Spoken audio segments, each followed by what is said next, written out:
Good evening दोस्तों, मैं संदीप कुमार। मैंने आज आप सबके लिए लेकर के आया सर एक जबरदस्त एक मस्त टॉपिक। कंडीशन क्या देखो, सबसे पहली बात है ना सर कि आज की क्लास में केमिस्ट्री का टॉप 20 क्वेश्चन करवाने वाले हैं और मैं आपको साफ शब्दों में बस इतना ही कहूंगा सर कि एग्जाम से पहले ये 20 क्वेश्चन को रट लेना सर, क्योंकि ये 20 क्वेश्चन जो है ना मेरे भाई वो आपके एग्जाम के हूबहू पैटर्न पे है मेरे भाई। मैं ये नहीं कह रहा हूं सर कि ये 20 में 20 आपके एग्जाम में लड़ जाएगा, लेकिन सर मैं ये भी कह रहा हूं आपको कि ये 20 टाइप का जो क्वेश्चन है मेरे भाई वो आपके एग्जाम में हर साल पूछा जा रहा है इस टाइप का क्वेश्चन। तो मेरे भाई बस आपसे इतना ही रिक्वेस्ट है कि इस 20 क्वेश्चन को अपने दिल और दिमाग में बैठा लेना, ठीक है सर। चलते हैं सर, क्लास को कर देते हैं शुरू, क्योंकि आज की क्लास में ना तो ज्यादा हम आपको इधर और उधर की बातें करेंगे, हूबहू same to same direct to direct आपके एग्जाम के पेपर के ऊपर हम बातें करेंगे सर, ठीक है। अनेक क्वेश्चन के ऊपर बातें करेंगे। आइएगा सर, पहला क्वेश्चन क्या कहता है जरा गौर करना सर, ठीक है।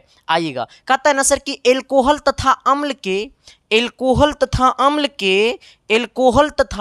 अम्ल के बीच अभिक्रिया कहलाती है। देखो सर, ऐसे सोचना मेरे भाई, एल्कोहल कहे ना सर तो पी के ऐसे करना, हमसे बड़ा कौन है दुनिया में रे, समझ गया होगा, दारू। हाँ, एल्कोहल प्लस जब अम्ल मिलती है ना सर तो रे कहता है जे आदमी निशा में रहेगा ना तो रखेगा रे और नींबू चटानू सब निशा खोपचे में चल जीते, नहीं बोलता है, गांव में बोलता है ना सर कि जिस आदमी को निशा लगा हुआ रहता है ना तो इसको खट्टा चीज खाने के लिए देता है। क्यों? क्योंकि ताकि उसका निशा फट जाए। तो इसीलिए कहता है सर कि एल्कोहल और जब अम्ल के साथ अभिक्रिया करता है ना सर तो हमारा बनाता है एस्टीकरण। क्या एस्टरीकरण? क्या बनाता है? एस्टरीकरण, ठीक है। आ जाना, तो एल्कोहल जब अम्ल से मिलता है तो क्या होता है सर? एस्टरीकरण होता है। क्या होता है? एस्टरीकरण होता है। क्या होता है सर? एस्टरीकरण होता है। बोले तो ऑप्शन नंबर ए होगा। तो क्या मैंने जो बोला वो चमका न जी? अरे एस या नो तो बोलो न जी। तो अगली सवाल की तरफ तो बढ़ो न जी, क्योंकि फटाफट 20 क्वेश्चन को देखेंगे मेरे भाई, ठीक है।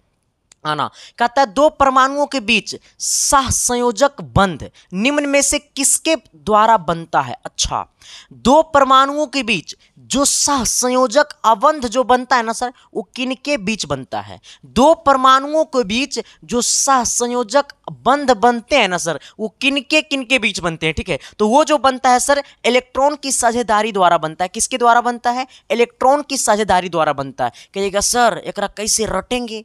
देखो रे भाई, कैसे रटना है, रटे के भी एगो तरीका होता है सर। हाँ, ऐसे मत रखना राम ने श्याम का आम तोड़ लिया, राम ने श्याम का आम तोड़ लिया, कभी कभी कहोगे श्याम ने राम का आम तोड़ लिया। ऐसे नहीं रटा जाता है मेरे भाई, साइंस पढ़ने का कुछ अलग तरीका होता है मेरे मोहतरमा, ठीक है सर। आ जाना, तो देखो क्या बोला हमें, बोला दो परमाणुओं के बीच कौन बंध? तो सहसंयोजक अबंध। तो किससे होगा? तो इलेक्ट्रॉन की साझेदारी से होगा, ठीक है। क्या बोला? दो परमाणुओं के बीच कौन बंध? बोलो ना मेरे साथ, सहसंयोजक अबंध निम्न में से किसके द्वारा बनता है? तो वो बनता है सर इलेक्ट्रॉन की साझेदारी द्वारा। किसके द्वारा बनता है? इलेक्ट्रॉन की साझेदारी द्वारा। तो दो परमाणुओं सहसंयोजक अबंध इलेक्ट्रॉन की साझेदारी द्वारा, दो परमाणुओं सहसंयोजक अबंध इलेक्ट्रॉन की साझेदारी द्वारा। अब सोचो सर इससे अच्छा कहां मिलेगा?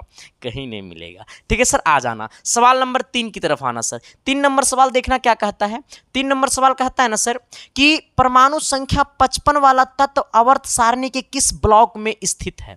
देखो सर, एक तत्व है जिसका परमाणु संख्या 55 है मेरे भाई, ये हमें बताना है किस ब्लॉक में है। तो एक इलेक्ट्रॉनिक विन्यास होता है, कितने लोग इलेक्ट्रॉनिक विन्यास होता है, ठीक है। इसका इलेक्ट्रॉनिक विन्यास होगा 1s2 2s2 2p6 3s2 3s2 और 3p6 और 4s2 और 4s2 और 3d10 ऐसे करना है, ठीक है सर। ये इलेक्ट्रॉनिक विन्यास ऐसे लिखा था, ठीक है।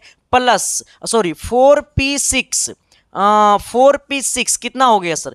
4p6 5s2 कर देना, 5s2 करना, ठीक है। जिनको इलेक्ट्रॉनिक विन्यास आता है उनको पता होगा, और जिनको नहीं आता है सर तो हम इलेक्ट्रॉनिक विन्यास का एक अलग एक अलग वीडियो बना करके आपको YouTube पे डाल देंगे, ठीक है सर। ये 4s2 हो जाएगा, फिर ये हो जाएगा सर आपको पता है 4s2, फिर ये 4d10 हो जाएगा, फिर 4d10 होने के बाद सर ये आपको चला जाना फिर P में, क्योंकि हमें 4 ग्रुप में सर 5 वाले में P में चले जाना। किस में चले जाना? P में, यानी 5p1 5p1 5p6 अब 5s1 होगा या 2 होगा, 5s1 होगा, गिन लो पहले, 2 2 4 6 4 10 10 2 12 12 6 18 18 2 20 20 और 10 30 30 30 36 36 2 36 2 हो गया सर, 38 38 और 10 कितना, 38 10 48 48 और 6 कितना, 48 और 6 हो गया, 48 और 6 हो गया सर कितना 53, सॉरी 48 और 6 है ना रे, 48 और 6 है ना, हाँ कभी कभी काउंटिंगो गड़बड़ हो जाता है हमसे, हाँ रे 54 54 है कितना 55, यानी जब ये वाला को गिनोगे ना सर, ये सबका सब इलेक्ट्रॉन की संख्या को जब गिनोगे ना तो 55 आएगा। अब सोचना सबसे अंतिम में क्या आया है, तो 5s, ये क्या है सर, ये हमारा है 5s, ये क्या है 5s1, यानी कहने का सेंस है सर कि ये जो हमारा है वो s ब्लॉक में आया, सबसे अंतिम में जो आएगा ना वही हमारा ब्लॉक कहलाएगा, वही क्या कहलाएगा, ब्लॉक कहलाएगा, वही क्या कहलाएगा, ब्लॉक कहलाएगा, क्या कहलाएगा, ब्लॉक कहलाएगा। ठीक है सर, आ जाना। तो ये किस ब्लॉक का तत्व है, तो ये s ब्लॉक का तत्व है। ठीक है सर, चलो आ जाना। जैसे अगर मैं आपसे पूछूंगा सर, ये भी पूछ सकता हूं कि कार्बन बता दो किस ब्लॉक का तत्व है, तो कार्बन की परमाणु संख्या 6 होता है, परमाणु भार 12 होता है, इसका इलेक्ट्रॉनिक विन्यास क्या होगा, 1s2, ऐसे लिखेंगे 1s2, फिर लिखेंगे 2s2, फिर लिखेंगे 2p2, यानी कहने का सेंस ये p ब्लॉक का तत्व हो गया। ठीक है सर, आ जाना। जैसे मैं आपके सामने अगर ऑक्सीजन लिख दूंगा तो ऑक्सीजन 8 होता है, तो 1s2, 2s2 और 2p 4, 4 और 4 8 हो गया सर, इसका 16 होता है परमाणु भार। ठीक है, तो ये किस ब्लॉक का तत्व है, तो 2p4 हो गया, तो ये हमारा है पी ब्लॉक का तत्व। किस ब्लॉक का तत्व है, पी ब्लॉक का तत्व है। ठीक है सर, तो आपसे ब्लॉक का एक क्वेश्चन पक्का आएगा सर, ब्लॉक बताने के लिए एक क्वेश्चन पक्का आएगा, इसके लिए सर हम एक स्पेशल क्लास आपको लगा देंगे। ठीक है, इलेक्ट्रॉनिक विन्यास के लिए। ठीक है, चलिए आइएगा सर अगले क्वेश्चन की तरफ। क्वेश्चन नंबर 4 क्या कहता है, जरा गौर फरमाना मेरे भाई। ठीक है, तभी तो कहोगे कि तेरी आंखों में मेरा चेहरा दिखता है, निम्न में से कौन सा भौतिक परिवर्तन नहीं है।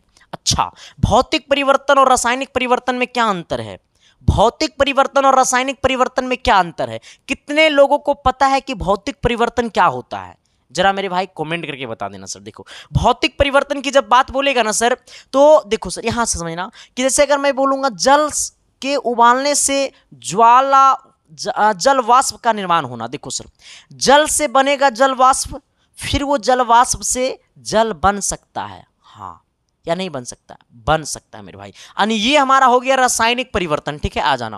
बर्फ के पिघलने से जल का प्राप्त होना, अच्छा बर्फ पिघलेगा जल बनेगा, तो क्या जल को फिर हम फ्रिज में रख देंगे तो क्या वो बर्फ बनेगा या नहीं बनेगा, बनेगा, यानी ये भी हमारा क्या हो गया, रासायनिक परिवर्तन। आ जाना। कहता है वैसा परिवर्तन जो एक बार बदल जाने के बाद वो दोबारा पहले वाला पदार्थ में आ सकता है, उसे कहते हैं रासायनिक परिवर्तन। ठीक है सर, भौतिक परिवर्तन वो होती है जो एक बार परिवर्तन हो जाने के बाद दोबारा पहले वाला परिवर्तन नहीं हो पाएगा। ठीक है सर, आ जाना। जैसे बर्फ के पिघलने से जल प्राप्त होना, अच्छा बर्फ पिघलेगा जल बनेगा, तो क्या वो दोबारा जल बन सकता है ना, सॉरी जल, बर्फ के पिघलने से जल प्राप्त होना। अब देखो बर्फ था, पिघल करके जल बन गया, तो क्या वो जल से दोबारा बर्फ बन सकता है या नहीं बन सकता है, बन सकता है मेरे भाई। वो कब बनेगा, जब उसको फ्रिज में रखेंगे तब बनेगा। ठीक है सर, आ जाना। यानी ये हमारा हो गया रासायनिक परिवर्तन। ठीक है, जल के नमक का घुलाना, जल में नमक का घुलाना रासायनिक परिवर्तन है। आना द्रवित पेट्रोलियम गैस एलपीजी का दहन। अब देखो सर, एक बार एलपीजी का जब दहन हो जाएगा ना सर, तो वो दोबारा एलपीजी के शेप में नहीं आएगा, एलपीजी गैस नहीं बन पाएगा, इसलिए हमारा भौतिक परिवर्तन ऑप्शन नंबर डी हो जाएगा। ठीक है सर, हमने क्या बोला है, वैसा परिवर्तन जो एक बार बदल जाने के बाद दोबारा पहले वाला में नहीं आ पाएगा, उसे भौतिक परिवर्तन कहेंगे। रासायनिक परिवर्तन वो होगा जो एक बार बदल जाने के बाद दोबारा पहले वाला पदार्थ में आ सकता है, उसे कहते हैं रासायनिक परिवर्तन। तो क्या अगर हम जल के उबालेंगे तो जल वाष्प का निर्माण होगा, तो क्या वो जल वाष्प से भी दोबारा जल बनाया जा सकता है। क्या बर्फ के पिघलने से जल प्राप्त होगा, तो क्या फिर वो दोबारा जल को अगर हम बर्फ में मतलब ठंडा कर देंगे तो फिर बर्फ बन जाएगा, मतलब ये दोबारा बदल सकता है। जल के नमक का घुलाना, फिर घुलाना से नमक, ये भी दोबारा बन सकता है, इसलिए द्रवित पेट्रोलियम गैस एलपीजी का दहन जब एक बार हो जाएगा तो वो दोबारा एलपीजी में कन्वर्ट नहीं होगा। ठीक है सर, चलिए आइएगा सवाल नंबर 5 की तरफ। अच्छा, ये 5 नंबर का कहता है रे, 5 नंबर कहता है ना जी कि तुझे देख कर जीता हूं हम, आओ आइएगा सर, जरा गौर कीजिएगा। कहता है ना जी कि किस नियम के अनुसार द्रव को ना तो बनाया जा सकता है और ना ही नष्ट किया जा सकता है। अच्छा, ये कौन सा नियम है जिसमें द्रव को ना तो नष्ट कर सकते हैं और ना ही बनाया जा सकता है? अब सोचो सर, यानी कहने का सेंस है वो कौन सा नियम है जिससे द्रव को ना तो बर्बाद कर सकते हैं ना तो द्रव को बचा सकते हैं। ठीक है सर, ये बड़ा ही इंपॉर्टेंट क्वेश्चन है सर। तो कहता है निश्चित अनुपात का नियम। नहीं मेरे भाई, ये निश्चित अनुपात के नियम से संभव नहीं है, द्रव्यमान संरक्षण का नियम से संभव है। ठीक है, द्रव्यमान संरक्षण का नियम ये बताता है कि किसी द्रव को ना तो बनाया जा सकता है, द्रव को ना तो बनाया जा सकता है और ना ही नष्ट किया जा सकता है। वो किससे प्राप्त होता है? तो द्रव्यमान के संरक्षण के नियम से प्राप्त होता है। द्रव्यमान के संरक्षण से क्या, द्रव्यमान के संरक्षण के नियम से क्या प्राप्त होता है? तो द्रव्यमान के संरक्षण के नियम से यह प्राप्त होता है कि द्रव को ना तो बनाया जा सकता है और द्रव को ना तो नष्ट किया जा सकता है। तो क्या ये पॉइंट सबका क्लियर हुआ कि नहीं हुआ? देख मेरे भाई, जब तक अच्छे से नहीं पढ़ोगे ना सर, तब तक सिलेक्शन नहीं होगा मेरे भाई। मैं हमेशा से कहता हूं सर कि पढ़ाई करो सर, बस आपके पास ये 3 महीना पढ़ने का टाइम है। ये 3 महीना में सब कुछ बदल दो ना मेरे भाई। ये 3 महीना में अगर खुद को बदल लिया ना तो पूरी तस्वीर बदल जाएगा। हाँ, मैं हमेशा से कहता हूं सर, आप सभी जितने भी लोग हैं ना तैयारी करने वाले, उन सभी को मैं कहता हूं सर, क्योंकि सर देखो, मैं हमेशा से कहता हूं ना सर कि अगर ये 3 महीना आप खुद को बदल दिए ना सर, तो आपके पूरे तस्वीर बदल जाएगा। ये बात कभी दिल से सोचो मेरे भाई, क्योंकि पता है ना सर, जब आप सोते हैं ना, तो आप जब सोए हुए रहते हैं ना, तो आपका सपना में सर, आपके बारे में, आपके घर पे मम्मी पापा आपका सपना देखते हैं कि शायद मेरा बेटा खा करके सोया या नहीं सोया। मगर बेटा पढ़ करके सोए तब तो, बेटा तो मोबाइल देख करके, रील देख करके सोता है। नहीं मेरे भाई, ये तस्वीर नहीं बदलेगा मेरे भाई। मैं कहूँगा बुरा लगेगा मेरे भाई आप सभी को, लेकिन सच्चाई यही है। क्योंकि सर मैं इतनी कम टाइम में सर मैंने हर चीज़ देख लिया जो इंसान को देखना चाहिए। तो मुझे लगता है सर कि मतलब दुनिया का सबसे बड़ा योद्धा माँ बाप होता है, और माँ बाप का सपना उस दिन पूरा हो जाता है सर जिस दिन बच्चा सक्सेस कर जाते हैं। तो प्लीज़ मेरे भाई अच्छे से पढ़ाई करना। बस मैं आपका एक, मान लो कि तुम्हारा एक बड़ा भाई हम हैं, बस इतना ही समझ लेना सर, लेकिन ज़रूर पढ़ना मेरे भाई। और आप सभी लड़की लोगों को भी कहता हूँ कि आप लोग भी अच्छे से पढ़िए, क्योंकि आप लोग तो मतलब समाज का एक मतलब अलग आईना है।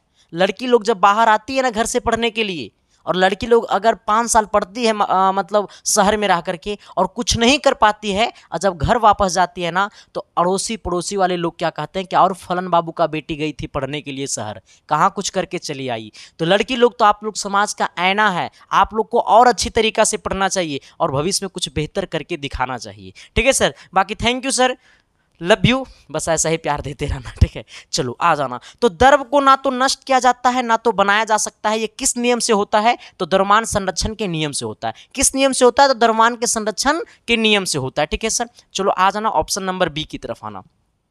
चलो 6 नंबर सवाल की तरफ देखना। ये थोड़ा सा जो है ना सर, ये थोड़ा सा नहीं सर, ये पूरे न्यूमेरिकल क्वेश्चन है। ठीक है, ये थोड़ा नहीं, पूरे न्यूमेरिकल क्वेश्चन है सर। कहता है एक गैस का सूत्र है COX, CO का होल x, तथा इसका वाष्प घनत्व है 70, तब x का मान होगा। देखो सर, हमारे पास एक सूत्र है CO का होल x। ठीक है, अब यहां से ऐसे सोचना। अच्छा, एक बात को सोचना सर, यहां पे वाष्प घनत्व पता है, क्या पता हमको है? वाष्प घनत्व, वाष्प घनत्व हमको पता है। ठीक है, वाष्प घनत्व गुने 2 बराबर होता है अनुभार। क्या होता है मेरे भाई? अनुभार। ठीक है, आ जाना, यानी अनुभार बराबर होता है 2 गुने वाष्प घनत्व, यानी 2 गुने वाष्प घनत्व कितना है? 70 मेरे भाई। तो अनुभार कितना हो जाएगा? अनुभार हो जाएगा मेरा 70 दूना 7 दूना 14, 140 हो जाएगा। यानी कहने का सेंस है कि अनुभार कितना हो जाएगा? तो अनुभार 140 हो जाएगा। हमसे क्या पूछा सर? x का मान पूछा है। अब क्या करना है मैं आपको बताता हूँ। देखो, इसका अनुभार बराबर इसका अनुभार। ठीक है सर, आ जाना। तो C कितना होता है? कार्बन कितना नंबर पे होता है? 6 नंबर पे होता है। तो कार्बन होता है 6 नंबर पे, लेकिन 6 नंबर पे कार्बन आता है, तो इसका परमाणु भार कितना हो जाएगा? तो 6 दूनी 12। तो कार्बन का परमाणु भार कितना होता है? 12। कार्बन का परमाणु भार 12 प्लस ऑक्सीजन का परमाणु भार कितना होता है मेरे भाई? तो 8।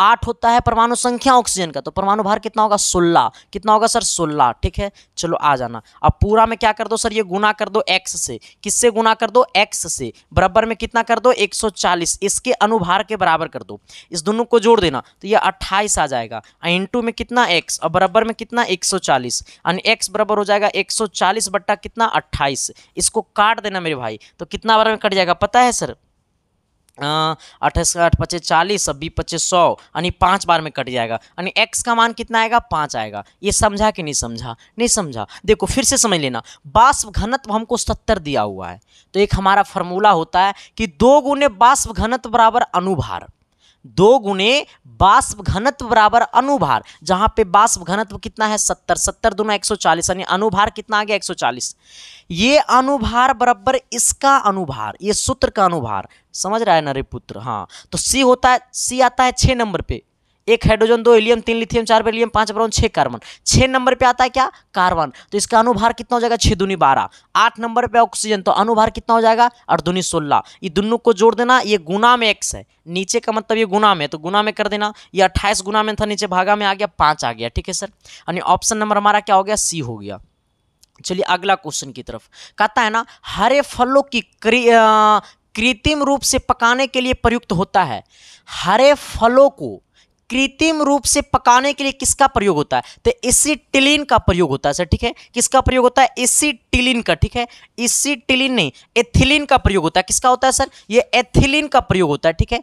जैसे आपसे पूछेगा हरे फलों को पकाने के लिए एथिलीन, हरे फलों को पकाने के लिए एथिलीन, हरे फलों को पकाने के लिए एथिलीन, हरे फलों को पकाने के लिए एथिलीन, हरे फलों को पकाने के लिए एथिलीन का प्रयोग किया जाता है, किसका किया जाता है मेरे भाई एथिलीन का प्रयोग किया जाता है, ठीक है।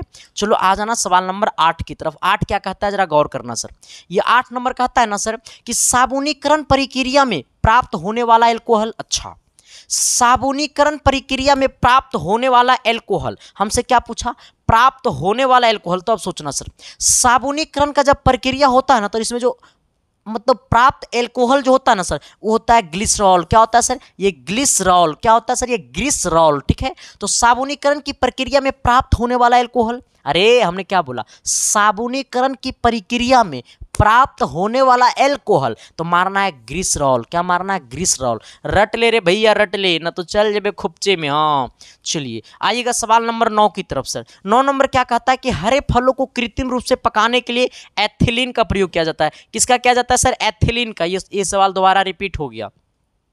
चलिए आइएगा सर अगला सवाल की तरफ, कहता है एल्युमिनियम का ऑक्साइड होता है, देखो सर एल्युमिनियम का ऑक्साइड होता है तो उभयधर्मी ऑक्साइड होता है, एल्युमिनियम का ऑक्साइड होता है तो उभयधर्मी ऑक्साइड होता है, एल्युमिनियम का ऑक्साइड होता है तो उभयधर्मी ऑक्साइड होता है, एल्युमिनियम का ऑक्साइड होता है तो उभयधर्मी ऑक्साइड होता है, ये बात रट ले। हाँ ये सवाल बड़ा महंगा है सर, हमारा पास सवालों महंगा रहता है, हमारे पास सवालों में जान होता है, ठीक है सर। हाँ हमने क्या बोला है कि एल्युमिनियम का ऑक्साइड होता है तो उभयधर्मी, एल्युमिनियम का ऑक्साइड होता है तो उभयधर्मी, ठीक है सर। चलो आ जाना सवाल नंबर 11 की तरफ, 11 नंबर क्या कहता है मेरे भाई, जरा गौर करना शिद्दत से प्यार से मोहब्बत से। इससे पहले मैं आप सभी को बता देना चाहता हूं सर, जिन लोगों ने अभी तक विजेता बैच को ज्वाइन नहीं किया तो आप लोग अपने मोबाइल के प्ले स्टोर से SK साइंस क्लासेस ऐप को डाउनलोड कर लेना, ठीक है सर। पहले मेरी पूरी बातों को सुन लेना तभी कोर्स खरीदना मेरे भाई, ठीक है। आ जाना, जब ऐप को डाउनलोड करोगे ना सर प्ले स्टोर से, तब वहां पे आपको दिखेगा विजेता बैच। विजेता बैच का मकसद ही सिलेक्शन है मेरे भाई, ठीक है सर। यहाँ पे कोई मोह माया नहीं, जब तक सिलेक्शन नहीं तुम्हारा देंगे तब तक तुम मेरा नाम नहीं लोगे मेरे भाई। हो सकता है सर अभी मैं आपको बुड़बक बना करके आप बुड़बक बनने वाले में से हैं, नहीं सर आप एजुकेटेड लोग हैं, आपको खुद से समझनी चाहिए कि कौन सी प्लेटफॉर्म मेरे लिए अच्छी है, ठीक है सर। तो जिन लोगों को विजेता बैच लेना है सर, तो आप लोग अपने मोबाइल के प्ले स्टोर से डाउनलोड कर लीजिएगा ऐप, रजिस्टर करके सर उसमें रजिस्टर करने का ऑप्शन आएगा, रजिस्टर करने के बाद वहां पे विजेता बैच दिखेगा। विजेता बैच में मैं आपको बता देता हूं सर, उसमें लाइव प्लस रिकॉर्डेड क्लासेस दोनों चलता है, लेकिन अभी जो है सर वो रिकॉर्डेड क्लासेस चल रहे हैं, ठीक है सर। आ जाना, और जो लोग कोर्स खरीदेगा सर तो उसको कुछ कुछ वीडियो लाइव में भी मिलेगा और कुछ कुछ वीडियो रिकॉर्डेड क्लासेस में मिलेगा। तो डेली अभी केमिस्ट्री का डेली क्लासेस चल रहा है, मैथ और फिजिक्स का भी डेली क्लासेस चल रहा है, ठीक है सर। तो सुबह को 11 बजे रिकॉर्डेड क्लासेस अपलोड हो जाते हैं और शाम को 7 बजे रिकॉर्डेड क्लासेस अपलोड हो जाते हैं, ठीक है। तो आप लोग डेली जाकर के क्लासेस कीजिए मेरे भाई। और जो लोग खुद से पे फोन पेटीएम नहीं चलाते हैं, अगर दूसरे से पेमेंट करवाना चाहते हैं एप्लीकेशन पे, तो सर आपके सामने एक नंबर दिखाई दे रहा होगा, उसी नंबर पे आपको 399 रुपया पेमेंट कर देना है और पेमेंट करके आपको उसी व्हाट्सएप नंबर पे पेमेंट का स्क्रीनशॉट भेज देना है और मैसेज में लिख देना है सर कि मुझे विजेता बैच ज्वाइन करना है। और जब आप ऐप को रजिस्टर कीजिएगा तो रजिस्टर करते समय आपसे मोबाइल नंबर और पासवर्ड मांगेगा, वही मोबाइल नंबर और पासवर्ड आपको व्हाट्सअप कर देना है। मिनट भर के अंदर में आपका कोर्स खुल जाएगा, आप मजे मजे में पढ़ते रहना मेरे भाई, ठीक है। चलिए, अच्छा हाँ, एक बात और है सर, सिलेक्शन का सबसे कम टाइम में बेहतर बेहतर क्वेश्चन करना और बेहतर सिलेक्शन पाना है तो ये पीडीएफ ले लेना मेरे भाई। ये 99 रुपया सर आपके जिंदगी का एक बहुत बड़ा तोहफा बनकर के आएगा आपकी लाइफ में, क्योंकि सर मैं आपको बता देना चाहता हूं इस पीडीएफ में हमने टोटल 1200 गेस क्वेश्चन सेलेक्ट किया है सर। और सोच सकता है कि हमने अपने हाथों से 1200 क्वेश्चन लिखा है और हमने खुद से इस पीडीएफ में हमने सॉल्यूशन डाला है अपने से मेरे भाई। तो सोच सकता है सर कि ये पीडीएफ को हर घर तक पहुंचा देना। अगर इच्छा है आप में, शक्ति है आप में कि मुझे पॉलिटेक्निक करना है, तो बस इतना कर लेना मेरे भाई। ये 1200 कहने का मतलब ऑल टाइप का क्वेश्चन है सर, ठीक है। बस सिलेक्शन का मतलब यहीं से, ठीक है सर, आ जाना। तो जिन लोगों को इसको लेना है सर, तो आपके सामने 2 कॉलिंग नंबर दिखाई दे रहा होगा, ये दोनों नंबर पे कॉलिंग कर सकते हैं। और जिनको खरीदना है सर, तो आपके सामने नीचे में एक नंबर दिखाई दे रहा होगा 72 वाले नंबर, उसी नंबर पे आपको सर पेमेंट कर देना है, पे फोन, गूगल पे, पेटीएम, कुछ भी 99 रुपया। और पेमेंट करके आपको उसी व्हाट्सअप नंबर पे पेमेंट का स्क्रीनशॉट भेज देना है और मैसेज में लिख देना है सर कि मुझे पॉलिटेक्निक का गेस क्वेश्चन चाहिए। मिनट भर के अंदर में आपके पास पीडीएफ फाइल सेंड हो जाएगा, आप मजे मजे में पढ़ते रहना। और मेरे भाई फालतू का कॉल मत करना प्लीज़, आपसे रिक्वेस्ट है सर, थोड़ी सी मेरी टीम अभी छोटा है और ज़्यादा कॉल आप कीजिएगा तो आप ही का काम में डिस्टर्ब होगा, ठीक है sir. Thank you sir, love you. चलिए आइएगा अगले क्वेश्चन की तरफ। अगला क्वेश्चन कहता है ना सर कि निकेल उत्प्रेरक निकेल उत्प्रेरक की उपस्थिति में एल्कीन में हाइड्रोजन के योग से होने वाली अभिक्रिया क्या होता है। देखो जैसे बोलेगा ना आपको सर कि हाइड्रोजन के योग से होने वाली अभिक्रिया, हाइड्रोजन के योग होला है ना सर, हाइड्रोजन के योग से होने वाली अभिक्रिया। देखो सर आपसे जब ये बात बोल देना हाइड्रोजन के योग से होने वाली अभिक्रिया उपचयन होता है। क्या होता है सर? उपचयन होता है, ठीक है। हाइड्रोजन के योग से होने वाली अभिक्रिया क्या होता है? उपचयन होता है, ठीक है। तो हमने लिखा है सर कि निकेल उत्प्रेरक की उपस्थिति में एल्कीन में हाइड्रोजन के योग से होने वाली अभिक्रिया, हाइड्रोजन के योग से होने वाली अभिक्रिया उपचयन अभिक्रिया है। कौन अभिक्रिया? उपचयन अभिक्रिया। कौन अभिक्रिया? उपचयन अभिक्रिया। किससे? तो हाइड्रोजन के योग से होने वाली अभिक्रिया, ठीक है सर। चलो ये सब चीज को अगर हम आपको बारीकी से समझाएंगे ना सर तो बहुत टाइम लग जाएगा, तो आपके पास उतना टाइम नहीं है सर। बस आप सिलेक्टेड क्वेश्चन को कर लो और एग्जाम पेपर में चले जाओ और सेलेक्ट होकर के आ जाओ, ठीक है सर। चलिए आइएगा सवाल नंबर कितना 12 की तरफ। 12 नंबर का आता है सर कि पाचन में मदद करने वाला अम्ल कौन है। देखो सर हमारा पेट में जब पाचन होता है ना सर तो इसमें मदद करने वाला हमारा जो है वो हाइड्रोक्लोरिक है। हाइड्रोक्लोरिक अम्ल है। कौन सा अम्ल है सर? हाइड्रोक्लोरिक अम्ल है HCl। कौन अम्ल है? HCl हाइड्रोक्लोरिक अम्ल, ठीक है। तो हमारे पेट में जो पाचन होता है ना सर तो उसमें से मदद करने वाला जो अम्ल है वो हमारा हाइड्रोक्लोरिक अम्ल है, यानी बोले तो ऑप्शन नंबर बी होगा, ठीक है। आ जाना। हमने क्या बोला है सर कि पाचन में मदद करने वाला अम्ल है, तो पाचन में मदद करने वाला अम्ल जो है सर वो हमारा हाइड्रोक्लोरिक अम्ल है। कौन सा अम्ल है? हाइड्रोक्लोरिक अम्ल है, ठीक है। चलिए आइएगा सवाल नंबर कितना सर? तो सवाल नंबर 13 की तरफ, ठीक है। चलो आ जाना सवाल नंबर 13। जिंदगी में कभियो नहीं होगा फेरा, हमें न रे जिंदा, बस सब संभव है। संदीप कुमार जिंदा है, बस आप लोग के आशीर्वाद से सब कुछ संभव है। सिलेक्शन का फिर अब की बार बथेरे देंगे, इतना सिलेक्शन देंगे कि लोग दुश्मन हमारा गिन नहीं पाएगा कि कितना सिलेक्शन दिया संदीप कुमार। और ये मैं यहाँ से बोलता हूँ सर, क्यों कि मैं यहाँ से मेहनत करता हूँ, ठीक है सर। और आप सब पे उम्मीद है मेरे भाई कि आप लोग भी खुद से मेहनत कीजिए मेरे भाई और सिलेक्शन में 4 चांद लगाइए, ठीक है सर। चलिए आइएगा हमारा अगले क्वेश्चन की, क्वेश्चन नंबर 13। अच्छा ये क्या कहता है सर? कहता है जब लेड नाइट्रेट को गर्म किया जाता है, जब लेड बोले तो पीबी, ठीक है, लेड का संकेत होता है पीबी। तो जब लेड नाइट्रेट को गर्म किया जाता है तब उसका उत्सर्जन पाया जाता है।